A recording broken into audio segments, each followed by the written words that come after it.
Hi friends, അപ്പോൾ നമ്മൾ അങ്ങനെ ബുഡാപെസ്റ്റ് ഇന്റർനാഷണൽ എയർപോർട്ടിൽ എത്തിയിരിക്കുകയാണ്. ലിസ് ഫ്രാൻസ് ഇന്റർനാഷണൽ എയർപോർട്ട് എന്നാണ് ഇത് അറിയപ്പെടുന്നത്. അത്ര വലിയ എയർപോർട്ടൊന്നുമല്ല, എങ്കിലും നിരവധി സർവീസുകൾ ഇവിടെ നിന്നുണ്ട്. വിസ് എയർലൈൻസിന്റെ ആസ്ഥാനം കൂടിയാണ് ബുഡാപെസ്റ്റിലെ ഈ എയർപോർട്ട്.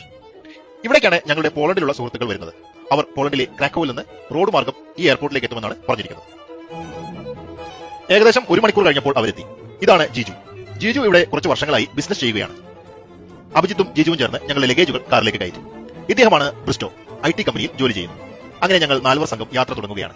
യാത്രയുടെ ഒരു ഏകദേശ പ്ലാൻ മാത്രമാണ് ഇപ്പോഴുള്ളത്. ഞങ്ങൾ എയർപോർട്ടിൽ പുറത്തേക്ക് കടന്നു.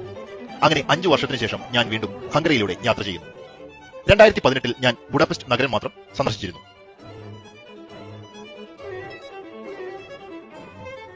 ലഗേജുകൾ നന്നായി അറേഞ്ച് ചെയ്യാൻ വേണ്ടി ഞങ്ങൾ ഒരു സൂപ്പർ മാർക്കറ്റിന് മുന്നിൽ കാർ നിർത്തി.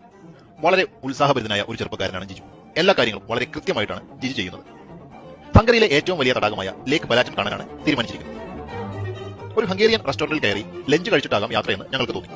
അതിനായി ഗ്രാമപ്രദേശങ്ങളിലൂടെ ഞങ്ങളിപ്പോൾ യാത്ര ചെയ്യുകയാണ്. നല്ല ഭംഗിയുള്ള സ്ഥലങ്ങൾ. മഞ്ഞുകാലം കഴിഞ്ഞ് ഇലകൾ പൊഴിഞ്ഞു നിൽക്കുന്ന മരങ്ങളെല്ലാം ഇപ്പോൾ തളർത്തു തുടങ്ങും.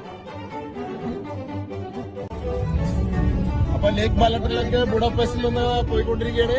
ബാക്കിൽ ഒരാളെ കൂടെ ഉണ്ട്. ആളെ അങ്ങനെ പെട്ടെന്ന് കാണാൻ പറ്റില്ല. ഒന്ന് തല കാണിക്കാൻ വന്നു. ഞങ്ങളുടെ ഈ കഥയിലെ ഈ 12-14 ദിവസത്തെ കഥയിലെ നായകനാണ് ആ ബാക്കിലെ വിളിച്ചിരിക്കുന്നത്. നിരവധി സെറ്റിൽമെന്റുകളിലൂടെ കടന്നു പോവുകയാണ്. ഈസ്റ്റർ സമയമായതുകൊണ്ട് മിക്ക ഗ്രാമങ്ങളിലെ റെസ്റ്റോറന്റുകളും അടഞ്ഞു കിടക്കുകയാണ്. നമുക്ക് ഓണത്തിന്റെ അവധി പോലെ ഇവിടെ ഈസ്റ്റർ സമയം 3-4 ദിവസങ്ങൾ അവധി ദിനങ്ങളാണ്. സൂപ്പർ മാർക്കറ്റ് പോലും തുറക്കില്ല. എങ്കിലും ഓരോ ഗ്രാമങ്ങളിലും കാർ നിർത്തുമ്പോൾ ഞാൻ അവിടെയുള്ള ഭംഗിയുള്ള ദൃശ്യങ്ങൾ ക്യാമറയിൽ പകർത്തി.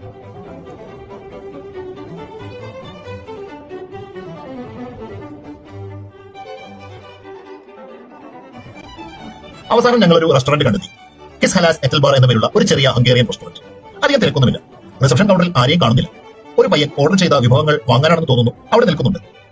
അല്പസമയം കഴിഞ്ഞ് ഞങ്ങൾ ബിയറും ചിക്കൻ കൊണ്ടുള്ള വിഭവങ്ങളും ഓർഡർ ചെയ്തു. ഒരു ജീവനക്കാരി ഞങ്ങൾക്ക് വേണ്ടി ബിയർ തയ്യാറാക്കുകയാണ്.